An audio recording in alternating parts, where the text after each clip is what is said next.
গোপালের চায়ের দোকানের সামনের আড্ডাটা আজও জমে উঠেছে বেশ ভালোভাবেই। হারান খুড়ো আর নগেন খুড়ো দুজনেই দোকানের সামনের বেঞ্চিটাতে বসে আছে, আর দোকানের ভেতরে দাঁড়িয়ে আছে গোপাল। গোপালের পাশে উনুনে চায়ের কেটলিটা রাখা, তাতে টক টক করে ফুটছে বরফ জলের ভেতরে চা পাতাগুলো। হ্যাঁ রে নগেন, কিছুদিন তোকে সেভাবে দেখা গেল না, কোথাও গিয়েছিলি নাকি? আরে না গো হারান, কোথায় আর যাবো বলো? কোথাও যাওয়ার মতো কপাল কি আর আমার আছে? ওই শরীরটা একটু খারাপ হয়েছিল, তাই বাড়িতেই ছিলাম। বলিস কি রে? তা তোর শরীরের এখন কি অবস্থা? সব ঠিকঠাক আছে তো? এখন আছি মোটামুটি। বুড়ো বয়সে আর কত ভালো থাকবো বলো? তাদের কথার মাঝে দোকানের সামনে এসে দাঁড়ালো বিকাশ, শ্যামল আর বিশু। তারা দোকানের সামনে এসে সোজা দোকানের আরেক পাশের বেঞ্চিটাতে গিয়ে বসলো। তোমরা কি নিয়ে কথা বলছো গো খুড়ো? আমাদের একটু বলো, আমরাও শুনি। ও তেমন কিছুই না, বুড়ো মানুষদের যেমন আলোচনা হয় সেই সবই হচ্ছিল। তা তোরা আজ আসতে এত দেরি করলি যে?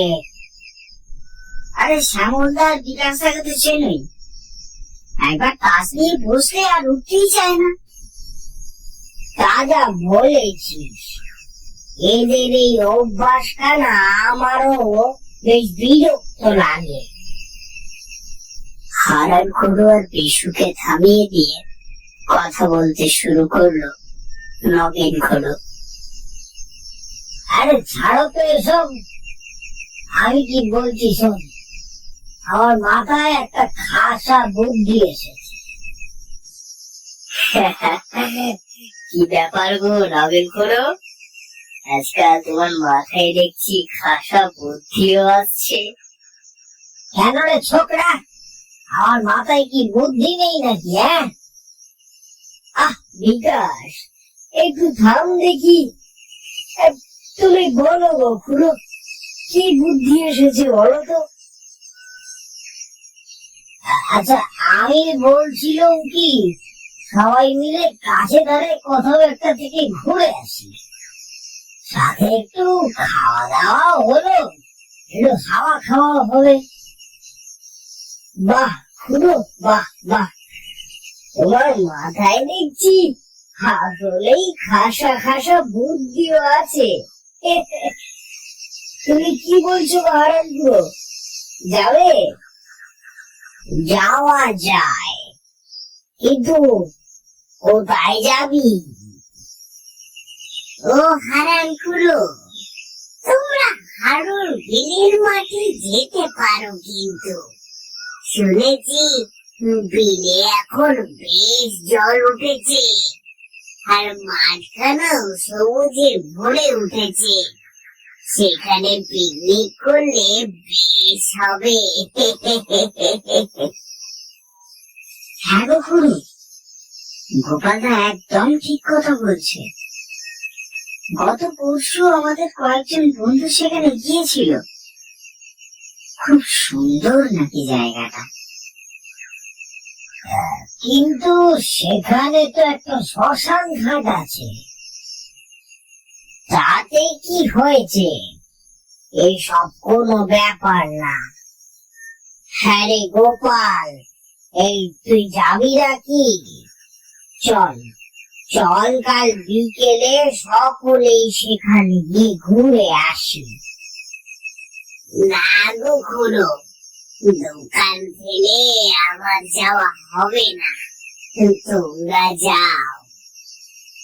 ঠিক আছে, ঠিক আছে, তবে ওই কথাই রইল, আগামীকাল বিকেলে আমরা সকলেই হাত দিয়ে যাচ্ছি।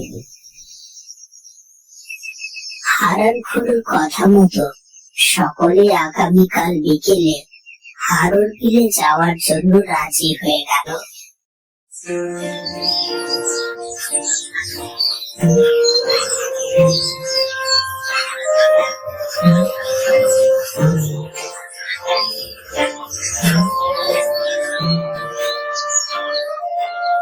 প্রায় আধ ঘন্টা ধরে রাস্তার পাশে ভ্যান নিয়ে দাঁড়িয়ে আছে হারানখুড়ো, নগেনখুড়ো ও বিশু, কিন্তু বিকাশ আর শ্যামলের আসার কোনো নাম নেই। এদিকে ভ্যান চালক নিমাই ও কানাই বারবার তাগাদা দিচ্ছে হারানখুড়োদের, এতে যেন আরো রেগে যাচ্ছেন হারানখুড়ো। ও খুড়ো, তোমাদের আর কতক্ষণ লাগবে বলো তো? সেই আধ ঘন্টা ধরে এখানে দাঁড়িয়ে আছি, তোমরা দেখি যাওয়ার নামই করছো না। আরে একটু দাঁড়া না রে, এত তাগাদা দিচ্ছিস কেন রে? তোরা মনে হয় ভাড়া নিবি না? ভাড়ার কথা বলো না খুড়ো, আধা ঘন্টা ধরে ডেকে এনে দাঁড়িয়ে রেখেছো, আর ভাড়া কি তোমরা দেবে? হ্যাঁ বলো যা, কেন রে? এইটুকু সময়ের জন্য তোদের আমার বেশি ভাড়া দিতে হবে কেন রে? তাহলে আর দেরি করো না গো খুড়ো, এরপর কিন্তু আমরা চলে যাব। এই তোমরা একটু থামো তো বাপু, কোথাও যেতে ধরলে এমন একটু সময়ের কম বেশি হয়, তার জন্য এমন করতে হবে নাকি? কানাই হারানখুড়োর কথার জবাব দিতে যাবে, এমন সময় হাসি মুখে তাদের সামনে এসে দাঁড়ালো শ্যামল ও বিকাশ। তাদের দুজনকে হাসতে দেখে যেন রেগে আগুন হয়ে গেলেন হারানখুড়ো। বললেন, তোদের আক্কেল দেখে আমি তাজ্জব বলে যাচ্ছি রে শ্যামল।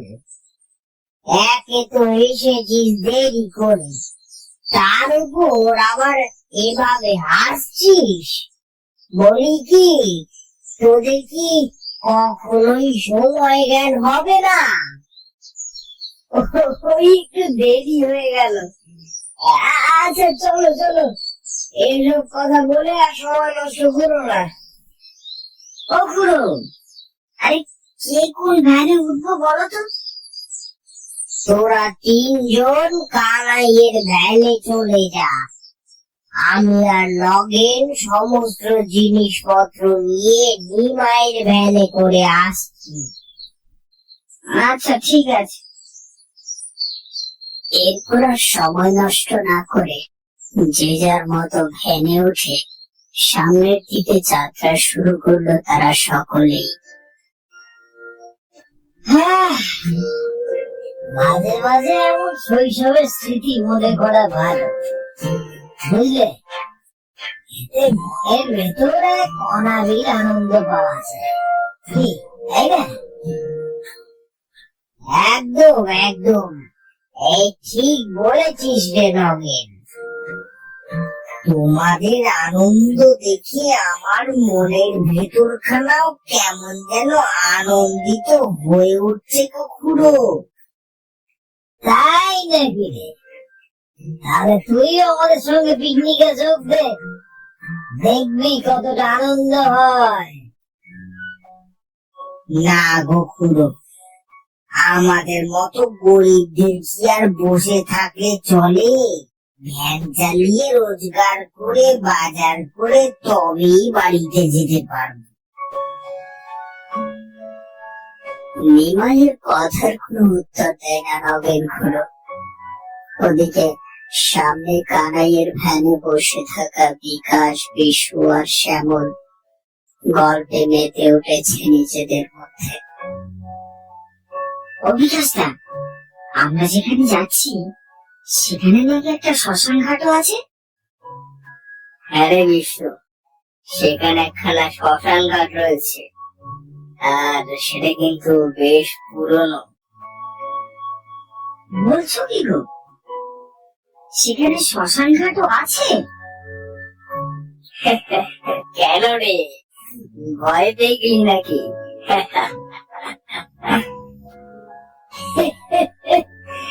আমি ভাবছি কি বিকাশ, হারু বিলের শ্মশান ঘাটের পাশে যদি ভূত বের হয় তখন কি হবে বলতো? ও সমধা, সেখানে কি সত্যি সত্যি ভূত আছে নাকি গো? আমি কিন্তু তাহলে যাবো না বলেছিলাম। আরে ধুর, এসব ভূত বলতে কিছু আছে না। আরে গাধা, শ্যামল যে তোকে ভয় দেখাচ্ছি সেটাই বুঝি না। ও তাই বলো? বুঝলাম বাবা, আরো ভাবছি ভ্যান থেকে নেমে যাব। শোনো কথা, সে নাকি ভ্যান থেকে নেমে যাবে? তোমরা বিষয়টাকে এত হালকা ভাবে নিও না, বুঝলে? সেখানে কিন্তু এমন পরিস্থিতির সম্মুখীন হলেও হতে পারো। আর তোর শ্মশান ঘাট রয়েছে তো কি হয়েছে? তুইও দেখছি বিষ্ণুর মতো ভয় পাচ্ছিস। আমার বলার কথা আমি বললাম, সে তোমরা সেটা মানবে কি মানবে না সেটা তোমাদের বিষয়। মুহূর্তের মধ্যে যেন শুনশান নীরবতা নেমে এলো চারপাশে। কানাই আর নিমাইয়ের ভ্যানও ধীরে ধীরে পৌঁছে গেল হারুর বিলের মাঠে। আর সেই মাঠের এক পাশে চিকচিক করছে জলের ঢেউ। পাখিরা মুক্ত ভাবে উড়ে বেড়াচ্ছে নীল আকাশে। সন্ধ্যার কোমল আলো যেন নেমে এসেছে হারুর বিলের মাঠে। দূরে হালকা কুয়াশার আবছায়া দেখা যাচ্ছে কিছুটা। মাঠের এক পাশে জ্বলে উঠেছে আগুনের শিখা, তাতে হারান খুঁড়ো রান্না করছে। আর পাশে দাঁড়িয়ে আছে নগেন খুঁড়ো ও বিশু। বুঝলি নগেন, এই মাঠে বসে রান্না করার মজাটাই আলাদা। আমার মনে হচ্ছে এমন পরিবেশে খাবারের স্বাদটাও দ্বিগুণ হবে। হ্যাঁ গো হারান্দা, তুমি একদম ঠিক কথা বলেছ। পরিবেশটা বেশ লাগছে কিন্তু কিন্তু খুড়ো, বাতাসে এমন বেশি গন্ধ কোথা থেকে বেশি আসছে বলতো? বাবা, নিঃশ্বাসের সাথে যেন সেই গন্ধটা একদম নাড়িগুলি ঢাকিয়ে তুলছে বাবা। এসব কি বলছিস রে বিষ্ণু? কই, আমি তো কোনো গন্ধ পাচ্ছি না। হারান্দা, কই না তো, আমার নাকে তো কেবল মাংসের গন্ধই ভেসে আসছে। নগেন খুড়ো আর হারান খুড়োর কথা শুনে কিছুটা অবাক হয়ে যায় বিষ্ণু। তারা যদি কোনো গন্ধ না পায় তবে সে কেন পাচ্ছে? কিছুতেই যেন সেই হিসাব মেলাতে পারছে না সে। হঠাৎ করে বিষ্ণু লক্ষ্য করলো বিলের দিক থেকে তাদের দিকে এগিয়ে আসছে একটা মেয়ে। তার হাতে একটা ছোট্ট ডালা। সে ডালার ভেতরে কটা মাছ ছটফট করছে। সন্ধ্যার আলো তার মুখে পড়ে একটা অদ্ভুত মায়া ছড়িয়ে পড়েছে যেন। ও খুড়ো, ওই দেখো একটা মেয়ে আমাদের দিকে এগিয়ে আসছে গো। হ্যাঁ তাই তো, কিন্তু এমন শুনশান জায়গায় এই সন্ধেবেলা এই মেয়ে এলোই বা কোথা থেকে? আমি তো ওটাই ভাবছি, বুঝলে। তাদের সামনে এসে মৃদু হেসে উঠল মেয়েটি। এই তুমি কে গো মেয়ে? আর এই শুনশান বিলের পারে তুমি একা কি বা করছো?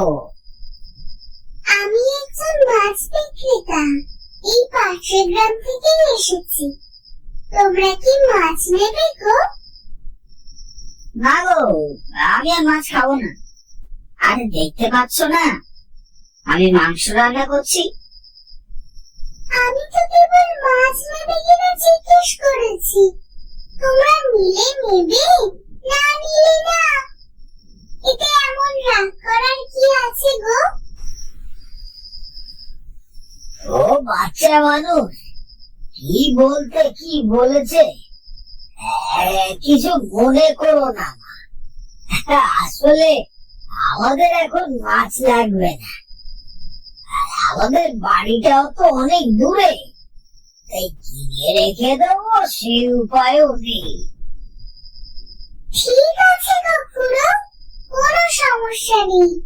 আমি তবে আসি। তারপর আর কিছু না বলে সামনের দিকে হেঁটে চলে গেল মেয়েটি। কিছু দূর যেতেই হঠাৎ করেই কোথায় যেন মিলিয়ে গেল মেয়েটি, যা ভালোভাবে লক্ষ্য করলো বিষ্ণু। ও খুড়ো, ওই মেয়েটা হঠাৎ করে কেমন নাই হয়ে গেল গো। আরে এসব কি আবল তাবল বলছিস রে বিষ্ণু? আবল তাবল না গো, আমি একদম সত্যি কথা বলছি। কিন্তু বিষ্ণুর কথাকে ঠিকভাবে পাত্তা দিল না নবীন খুড়ো ও হারান খুড়ো।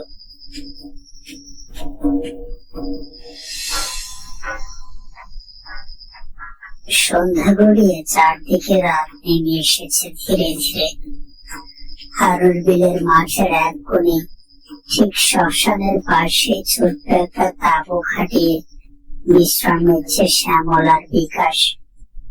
সারাদিনের হইচই শেষে একটু বিশ্রাম নিতে সেখানে গিয়েছে দুজনেই। দেখেছিস বিকাশ, এই জায়গাটা কি শান্ত, তবে একটু কেমন জানি লাগছে। ওই শ্মশান ঘাটটা না থাকলে এই জায়গাটা মনে হয় আরো সুন্দর হতো। আর তোর শ্মশান ঘাট রয়েছে তো কি হয়েছে? তুইও দেখছি বিষ্ণুর মতো ভয় পাচ্ছিস। ভয় কই পেলাম, কথার কথা বললাম আর কি। দেখছিস না বাতাসের সাথে মাংস পোড়ার কেমন একটা বিদঘুটে গন্ধ ভেসে আসছে। এটা অবশ্য ঠিক বলেছিস, মনে হচ্ছে খানিক আগেই কাউকে দাহ করেছে। ঠিক তখনই হালকা বাতাস বইল চারপাশে। সে বাতাসে তাঁবুর পর্দাটা হঠাৎ করে কিছুটা নড়ে উঠল, যেন কেউ বাইরে থেকে আলতো করে ছুঁয়ে গেছে তাঁবুটাকে। কে কে ওখানে? বিষ্ণু, তুই এলি নাকি? শ্যামলের কথার কোনো উত্তর এলো না ওপাশ থেকে। হ্যাঁ রে শ্যামল, কেউ তো কোনো উত্তর দিল না। তাহলে দরজাটা নড়লো কি করে? বাতাসে নড়েছে হয়তো, কিন্তু বাতাসে এত মোটা তবু নাড়ি দিতে পারবে কি? হঠাৎ করে তাঁবুর ঠিক সামনে কিছু ছোপ ছোপ পায়ের দাগ দৃশ্যমান হলো। দাগগুলো দেখে মনে হচ্ছে কেউ যেন এইমাত্র রক্ত মাখা পায়ে হেঁটে গিয়েছে সেদিক দিয়ে। শ্যামল, এই দাগগুলো দেখে মনে হচ্ছে না রক্ত মাখা পায়ে থাকে এগুলো। তুই একদম ঠিক বলেছিস। আর রক্তের দাগগুলো দেখে কেমন তাজা রক্ত বলেই তো মনে হচ্ছে। কেউ এই মাত্র হেঁটে গেছে রক্ত মাখা পায়ে। আমার মনে হচ্ছে এখানে অশরীরী কিছু একটা আছে। আর একটা জিনিস দেখ, দাগগুলো কিন্তু তাঁবুর ভেতর ঢুকছে, কিন্তু বেরিয়ে যাওয়ার কোনো দাগ নেই। মানে কেউ শুধু ভেতরে ঢুকেছে কিন্তু বেরিয়ে যাচ্ছে না। সেটাই তো মনে হচ্ছে রে। এই যে কেমন একটা শব্দ হচ্ছে, তুই কি শুনতে পাচ্ছিস বিকাশ? হঠাৎ করে শ্যামল আর বিকাশ লক্ষ্য করলো টুক টুক করে কিছু একটা ছড়ার শব্দ আসছে তাঁবুর এক কোণ থেকে। শ্যামল দেখতে পেল সেখান থেকে ফোঁটা ফোঁটা লাল রক্ত মাটিতে পড়ছে। ওই দেখ রক্ত, তাজা রক্ত ঝরে পড়ছে রে। এখানে আমাদের থাকাটা নিরাপদ হবে না রে।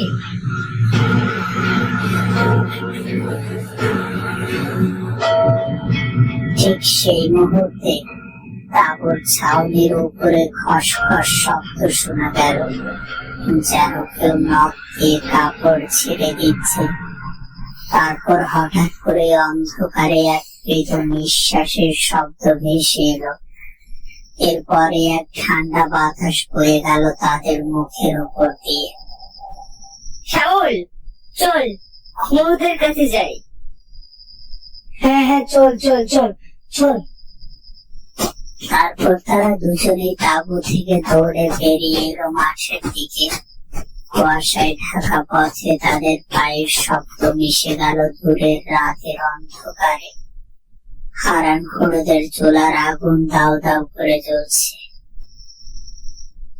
হারান খুড়ো রান্না শেষ করে সকলকে নিয়ে খেতে বসবে, এমন সময় মাঠের মাঝে এক অদ্ভুত আলো প্রতিফলিত হলো তাদের সামনে। মাটি থেকে কিছুটা উঁচুতে তিনটে আত্মা হারান খুড়োদের সামনে ভেসে আছে। তাদের মুখে এক অদ্ভুত হাসি, যা দেখে বারবার আঁতকে উঠছে বিষ্ণু।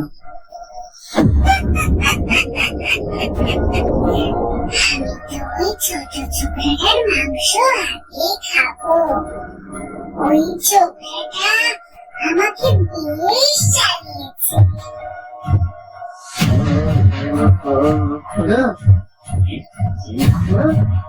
বলছি ওরা কি আমার কথাই বলছে নাকি? আমাকে বাঁচাও, আমি এত তাড়াতাড়ি মরতে চাই না গো। আমাকে বাঁচাও খুড়ো, আমাকে বাঁচাও। বাবা, আমি তো কিছু বুঝতে পারছি না রে। এই তোমরা কারা বলো তো? আর তোমরা আমাদের কাছে কি চাও? হ্যাঁ, নবীন খুড়োর কথা শুনে ভয়ঙ্কর কণ্ঠে হাসতে হাসতে আরো সামনের দিকে এগিয়ে এলো আত্মাগুলো।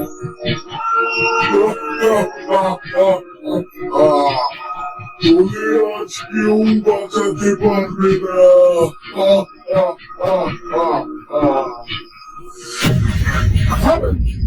ক্ষমা করো, তোমরা আমাদের ক্ষমা করো। আমাদের ভুল হয়েছে।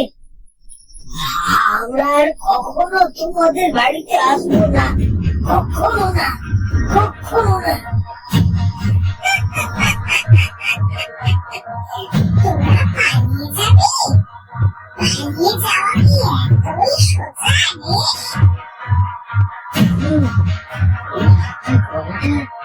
কেমন যেন চেনা চেনা লাগছে গো।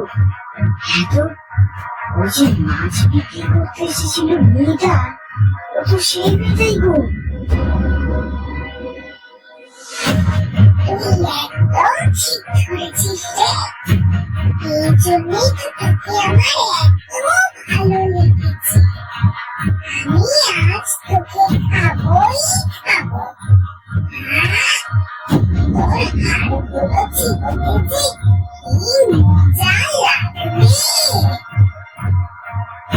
ও হারান খুড়ো, আমাকে মেরে ফেললো বলছে। ও খুড়ো বাঁচাও, বাঁচাও আমাকে। লালা, তোমরা ওকে মেরো না, আমরা এই মুহূর্তে এখান থেকে চলে যাব। ভয়ঙ্কর কণ্ঠে হাসতে হাসতে একটি আত্মা লম্বা নখওয়ালা হাত দুটো বাড়িয়ে দিল বিষ্ণুর দিকে। বিষ্ণুর গলায় তার মুখ বসে যেতেই গল গল করে রক্ত বেরোতে লাগলো। অমনি চিৎকার করে মাটিতে লুটিয়ে পড়ল বিষ্ণু।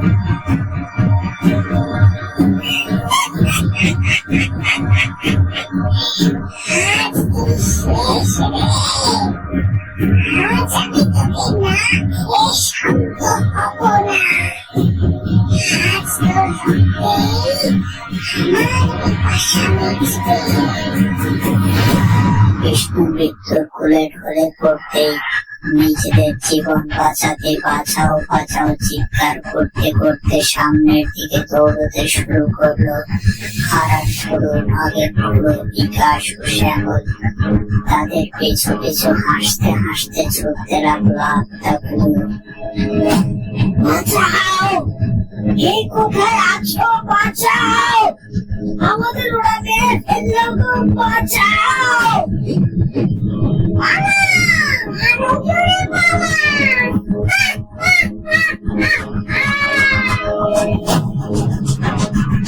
এরপর দৌড়তে দৌড়তে আরো বিলের মাঠ পেরিয়ে পাকা রাস্তায় এসে থামলো তারা সকলে। সেই সাথে আত্মাগুলোর চিৎকারও যেন হাওয়ায় মিলিয়ে যেতে লাগলো ধীরে ধীরে।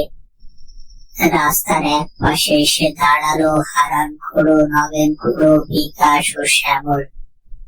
সেখানে এক মাচায় আগে থেকেই বসেছিল কানাই বাবু, নয়ন ও গোপাল।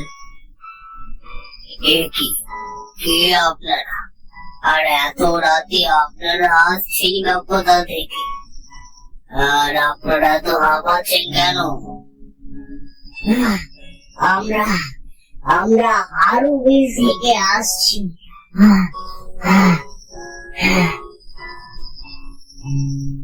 হারুর বিল? তামশাই, হারুর বিলে আপনারা এত রাতে করছিলেনই বা কি? সেখানে তো দিনের বেলাতেই মানুষের যাওয়ার সাহস হয় না। আমরা সেখানে পিকনিক করতে গিয়েছিলাম। সন্ধ্যে থেকে সব ভালোই ছিল। আমরা রান্না বান্না করলাম। খাওয়ার আগ মুহূর্তে হঠাৎ হঠাৎ করে কি থেকে কি ঘটে গেল আমরা বুঝতেও পারলাম না।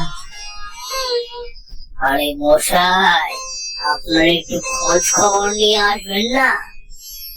সেখানে কেউ গেলে বেঁচে ফেরে না। আপনাদের তো ভাগ্য ভালো যে আপনাদের সাথে কিছুই ঘটেনি। আমাদের সাথে এমন কিছুই ঘটেছে। আমাদের সাথে বিষ্টু নামের একজন ছিল, যাকে তারা মেরে ফেলেছে। আরে মশাই, আপনি নিজের জীবন নিয়ে আসতে পেরেছেন, এটাই অনেক মনে করেন। আর এখানে বেশিক্ষণ থাকবেন না, চলে যান এখান থেকে, চলে যান। ও খুড়ো, আর দেরি করো না গো, চলো।